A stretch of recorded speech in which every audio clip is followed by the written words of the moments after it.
first step, you go onto Google Classroom and you find your slideshow here for the spheres.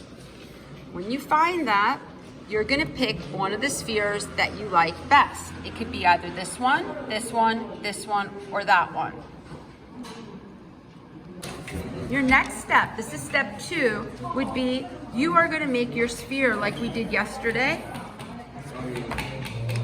If you were absent, it's okay. You're gonna determine where your terminator is based on your photograph. So let's say maybe it's like that. And your light source. And you're gonna look at your photograph and you are going to draw your cast shadow. This is your second step. If there was a background edge, maybe the table from the picture, you're gonna draw that too. So this would have been your next step. That would have been step 2. Step 3, you're gonna have your white and your black. And what I would do, and you're also gonna have water and a paintbrush. So I will wet my paintbrush. It always makes it a little easier. And I'm gonna start by getting a little bit of white paint. And you can make sure it's not too thick. And you're going to paint in the light side of your painting here. And you can do all your blending on another day, it's okay. Make sure you paint the white side in. And then you'll determine the color of the shadow.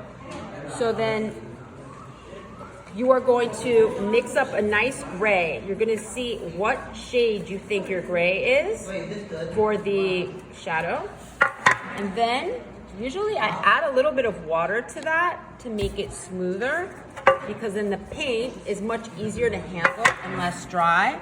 And you're gonna come in here and you're going to start to fill in your form shadow. That is the shadow, as we learned in our vocabulary lesson, that is on the ball. And it can look like a fraction today because we're gonna blend it later. We are gonna blend it later.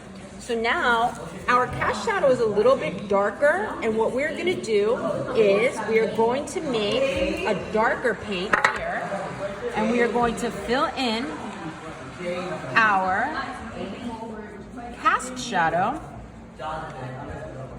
And this is the extent of what we are going to do for step 3. We're gonna let it dry overnight, and then on the next day in school, what we are gonna do is we will make a gray blend here, and we are going to blend the terminator. But this is the extent that we should have by day 3. And we should always make sure to rinse off our brushes afterwards so it doesn't dry on the bristles, and always wash up when we are done.